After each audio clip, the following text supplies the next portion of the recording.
ومن أظلم ممن منع مساجد الله أن يذكر فيها اسمه وسعى في خرابها أولئك ما كان لهم أن يدخلوها إلا خائفين لهم في الدنيا خزي ولهم في الآخرة عذاب عظيم۔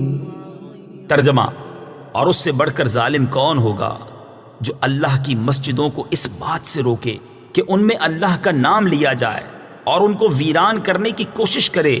انہیں مسجدوں میں داخل ہونا مناسب نہ تھا مگر ڈرتے ہوئے۔ ان کے لیے دنیا میں رسوائی ہے اور ان کے لیے آخرت میں بڑا عذاب ہے۔ ومن اظلم ممن، اور اس سے بڑھ کر ظالم کون؟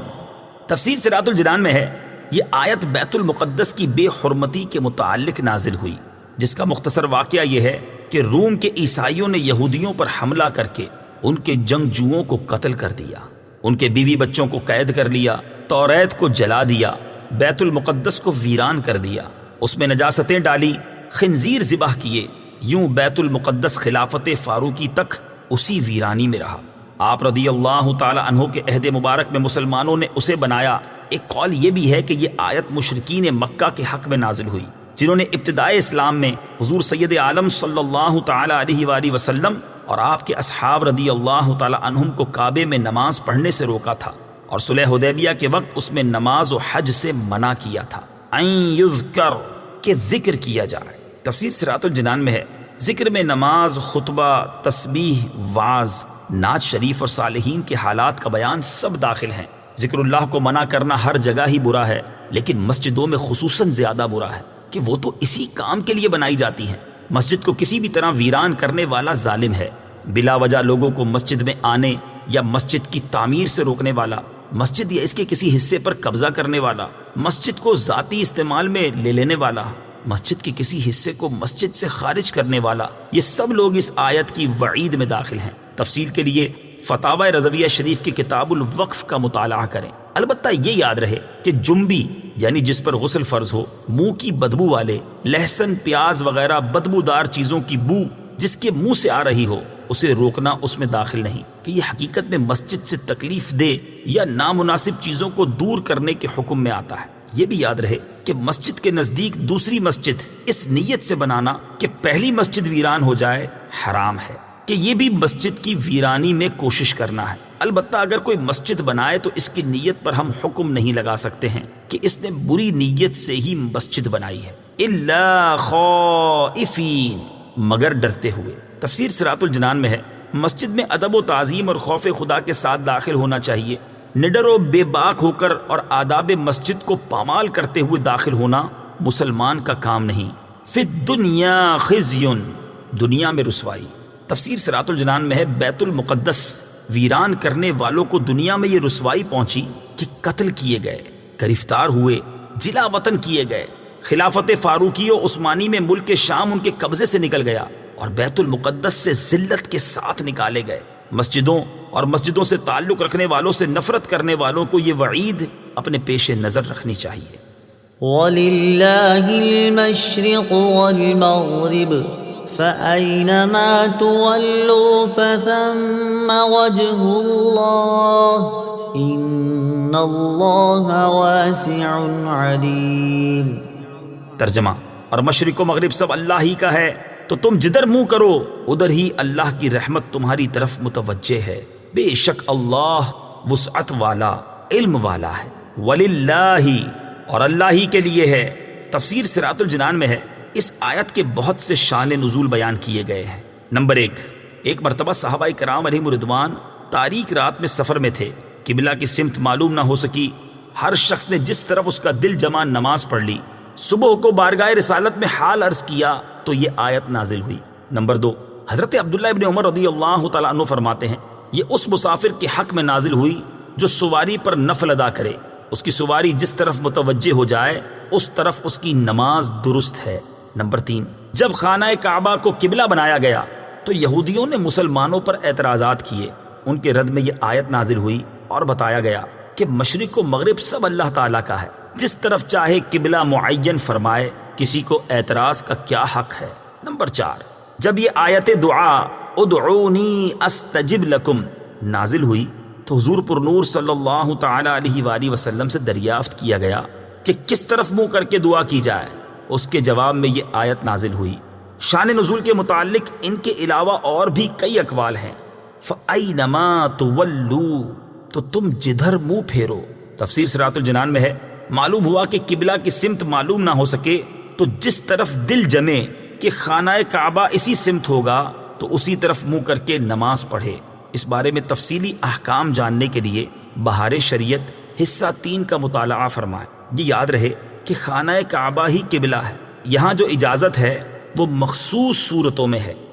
وقالوا اتخذ الله ولدا سبحانه بل له ما في السماوات والأرض كل له قانتون۔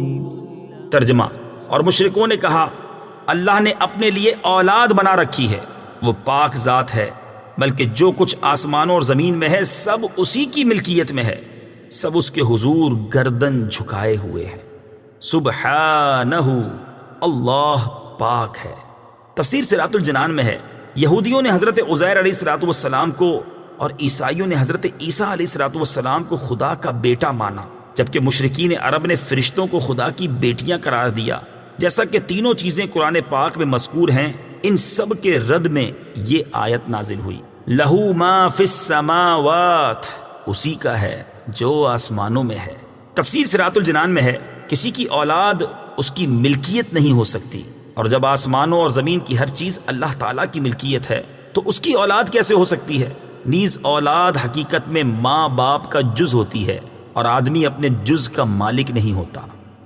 بديع السماوات والأرض وإذا قضى أمرا فإنما يقول له كن فيكون۔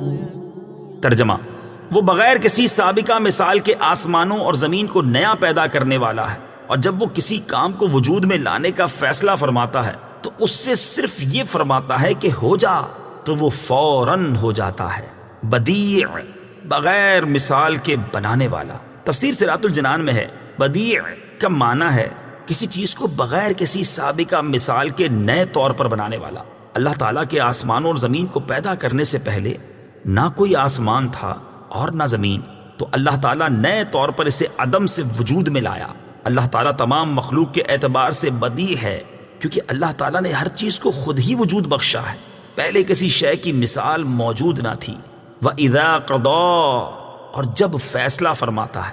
تفسیر صراط الجنان میں ہے، فیصلہ فرمانے سے مراد ارادہ کرنا ہے، جیسا کہ ایک اور مقام پر اللہ تعالیٰ ارشاد فرماتا ہے، انما امره اذا اراد شيئا ان يقول له كن فيكون۔ ترجمہ، اس کا کام تو یہی ہے کہ جب کسی چیز کا ارادہ فرماتا ہے تو اس سے فرماتا ہے ہو جا، تو وہ فوراً ہو جاتی ہے۔ اور اس آیت سے اصل مراد یہ ہے کہ ایسا ہونا ممکن نہیں کہ اللہ تعالیٰ کسی شے کا ارادہ فرمائے اور وہ نہ ہو، بلکہ اللہ تعالیٰ کا ارادہ قطعی طور پر نافذ ہوتا ہے، اور کسی شے کو وجود میں لانے کے لیے اللہ تعالیٰ کو انسانوں کی طرح محنت و مشقت کی کوئی ضرورت نہیں، بلکہ اللہ تعالیٰ کا اس چیز کے وجود کا ارادہ فرما لینا ہی کافی ہے۔ یاد رہے کہ اللہ تعالیٰ کسی بھی کام میں کسی کا محتاج نہیں، اور اللہ تعالیٰ کا مختلف کاموں کے لیے فرشتوں کو مقرر کرنا حکمت ہے، حاجت نہیں۔ وقال الذين لا يعلمون لولا يكلمنا الله أو تأتينا آية كذلك قال الذين من قبلهم مثل قولهم تشابهت قلوبهم قد بينا الآيات لقوم يوقنون۔ ترجمہ، اور جاہلوں نے کہا اللہ ہم سے کیوں نہیں کلام کرتا، یا ہمارے پاس کوئی نشانی کیوں نہیں آ جاتی؟ ان سے پہلے لوگوں نے بھی ایسی ہی بات کہی تھی تو ان کے دل آپس میں ایک جیسے ہو گئے۔ بے شک ہم نے یقین کرنے والوں کے لیے نشانیاں کھول کر بیان کر دیں۔ الذین لا یعلمون، جو نہیں جانتے۔ تفسیر صراط الجنان میں ہے، اس آیت کی ایک تفسیر یہ ہے کہ یہودیوں نے حضور پرنور صلی اللہ تعالی علیہ وآلہ وسلم سے کہا کہ اگر آپ اپنے قول کے مطابق اللہ تعالیٰ کے رسول ہیں تو اللہ تعالیٰ سے فرمائیے کہ وہ ہم سے کلام کرے تاکہ ہم خود اس کا فرمان سن لیں۔ اس پر اللہ تعالیٰ نے ارشاد فرمایا کہ ان سے پہلے یہودیوں نے بھی حضرت موسیٰ علیہ الصلوۃ والسلام سے ایسی ہی بات کہی تھی۔ دوسری تفسیر یہ ہے کہ مشرکین مکہ نے حضور اقدس صلی اللہ تعالیٰ علیہ وسلم سے کہا کہ اللہ تعالیٰ جس طرح فرشتوں اور انبیاء کرام سے کلام فرماتا ہے اس طرح خود ان سے آپ صلی اللہ تعالیٰ علیہ وسلم کی نبوت کے متعلق کیوں کلام نہیں فرماتا تاکہ ہمیں یقین ہو جائے کہ آپ نبی ہیں اور ہم آپ پر ایمان لے آئیں، یا ہمارے پاس کوئی ایسی نشانی کیوں نہیں آ جاتی جس سے ہمیں آپ کی صداقت معلوم ہو جائے۔ اللہ تعالیٰ فرماتا ہے کہ ان مشرکوں سے پہلے کفار نے بھی اپنے رسولوں سے ایسی ہی بات کہی تھی۔ یہ ان کا کمال تکبر اور نہایت سرکشی تھی کہ انہوں نے اپنے آپ کو انبیاء کرام علیہ الصلوۃ والسلام اور ملائکہ کے برابر سمجھا۔ تشابہت قلوبہم، ان کے دل آپس میں مل گئے۔ تفسیر صراط الجنان میں ہے، یہود و نصارہ اور مشرکین کے اقوال کا گزشتہ منکرین کے اقوال کے مطابق ہونا ان کے دلوں کی سختی اور کفر کے ایک دوسرے سے مشابہ ہونے کی علامت ہے۔ اس میں نبی کریم صلی اللہ تعالیٰ علیہ وسلم کو تسلی دی گئی کہ آپ جاہلوں کی سرکشی اور معاندانہ انکار سے رنجیدہ نہ ہوں۔ پچھلے کفار بھی اپنے انبیاء علیہ الصلوۃ والسلام کے ساتھ ایسا ہی کرتے تھے، جیسے یہودیوں نے حضرت موسیٰ علیہ الصلوۃ والسلام سے کہا تھا کہ ہم آپ کی بات نہ مانیں گے جب تک اللہ تعالیٰ کو اعلانیہ نہ دیکھ لیں۔ یاد رہے کہ کفار سے معاشرت، لباس اور وضع قطع میں بھی مشابہت کرنا منع ہے کہ ظاہر باطن کی علامت ہوتا ہے اور ظاہر کا باطن پر اثر ہوتا ہے، لہٰذا کفار کے طور طریقے سے بالکل دوری اختیار کی جائے تاکہ ان کا ظاہر مسلمان کے باطن کو متاثر نہ کرے۔ إنا أرسلناك بالحق بشيرا ونذيرا ولا تسأل عن أصحاب الجحيم۔ ترجمہ، اے حبیب، بے شک ہم نے تمہیں حق کے ساتھ خوشخبری دینے والا اور ڈر کی خبریں دینے والا بنا کر بھیجا، اور آپ سے جہنمیوں کے بارے میں سوال نہیں کیا جائے گا۔ ارسلناک، ہم نے آپ کو بھیجا۔ حضور پرنور صلی اللہ تعالیٰ علیہ وسلم جنت کی خوشخبری دینے والے اور دوزخ سے ڈرانے کی خبریں دینے والے ہیں۔ آپ صلی اللہ تعالیٰ علیہ وسلم کی تبلیغ کے باوجود اگر کوئی جہنم کی راہ جاتا ہے تو اس کے متعلق آپ صلی اللہ تعالیٰ علیہ وآلہ وسلم سے سوال نہ ہوگا کہ وہ کیوں ایمان نہ لایا، اس لیے کہ آپ صلی اللہ تعالیٰ علیہ وآلہ وسلم نے اپنا فرض تبلیغ پورے طور پر ادا فرما دیا۔ وَلَن تَرْضَىٰ عَنكَ الْيَهُودُ وَلَا النَّصَارَىٰ حَتَّىٰ تَتَّبِعَ مِلَّتَهُمْ قُلْ إِنَّ هُدَى اللَّهِ هُوَ الْهُدَىٰ وَلَئِنِ اتَّبَعْتَ أَهْوَاءَهُم بَعْدَ الَّذِي جَاءَكَ مِنَ الْعِلْمِ مَا لَكَ مِنَ اللَّهِ مِن وَلِيٍّ وَلَا نَصِيرٍ۔